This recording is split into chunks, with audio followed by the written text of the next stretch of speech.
discovered about the diaphragms, Jeffrey? Using your torch. Oh, well, we'll check the diaphragms. When you check the diaphragms, while we're waiting for that, when you're checking your diaphragms, might have to come in the light. Can you see that from there or not? But you're going to put the torch on it. So what we're looking for on the diaphragms while we're waiting is line marks.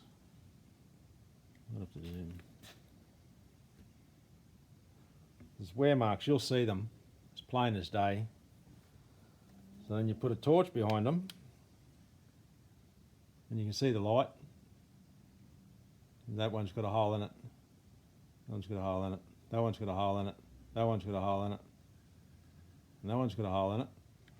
So, and you also, apart from those wear lines that you will see, if you roll this up, roll the lip up, overzealous operators will clamp your top lid down so tight that it will cut that O-ring off the top.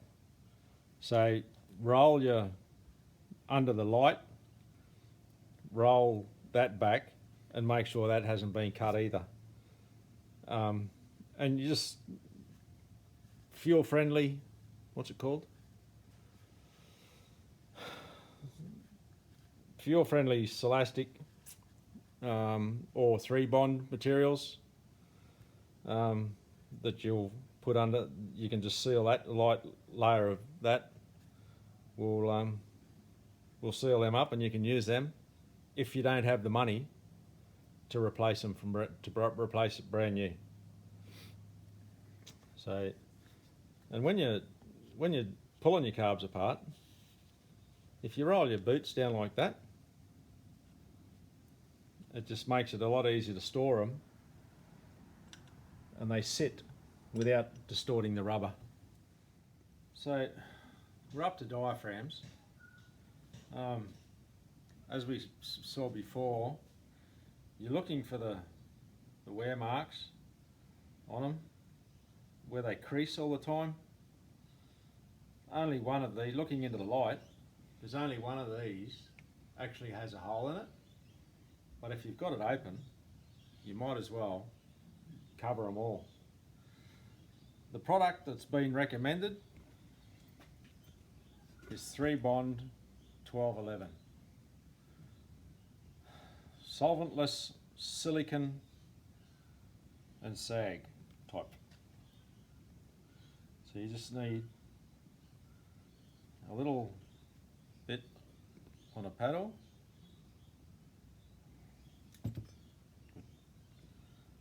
And then you just, oh jeez, nothing small. Then you're just dabbing it on the wear bit. Just put a nice little layer on it, so it covers. I work it around a little bit so it gets stuck in the weaving of the material. When you do this and recheck it again, you will still see the light coming through, but that's because it's white. If you used a black, it doesn't usually show. So I just use circular motions and dabbing, and it sort of pushes into the weave. It's a nice seal going.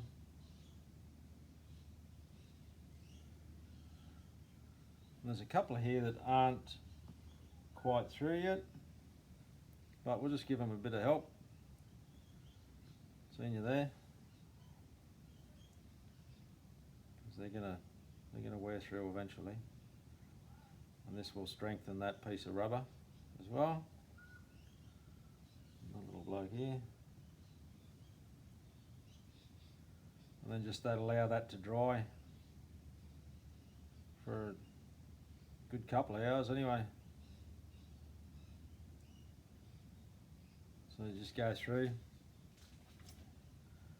and then you just carefully, because you've got to sit it down to dry, carefully just push it back so that it goes like that, and you can sit it on the bench and it's all good.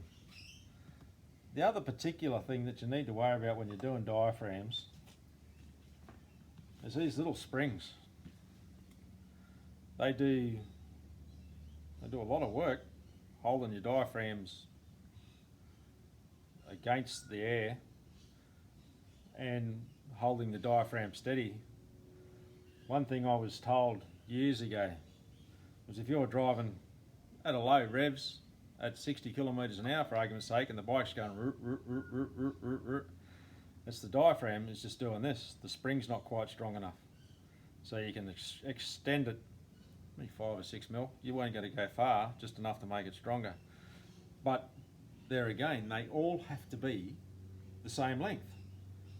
Like, what's the point of this one being this long and the next one being that longer again? You know, they're all going to react at different speeds. So, easiest way, put on a piece of paper. That's that length. That's that length. That's that one. That's that one. So you can see that the end one is going to be tighter than these other three. So one of them is going to have more tension on it to start with, so it's going to be harder to breathe. So you can either try squashing them, so you just twist them down. As you twist them down, just turn them against the spring. If that doesn't work, which it didn't really, you just stretch these ones a little bit. Not far, you don't need to go far with them until they're all the same within QE of one another, which is QE is a lot closer than 5 or 6 mil.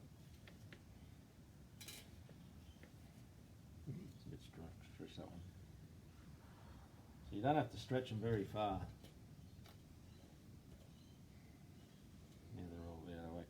So you just light. And stretching them that little bit, it's just a matter of, so that's within.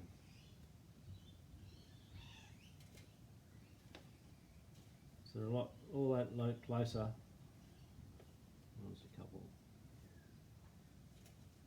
You'd be here all day. But as long as they're within a couple of mil of one another, that's not so bad. But that's another thing that has to be right. Has to be right. Your balances, your powers, your air coming in, your fuel coming on at different rates. As close as possible across the whole 4 of them on everything.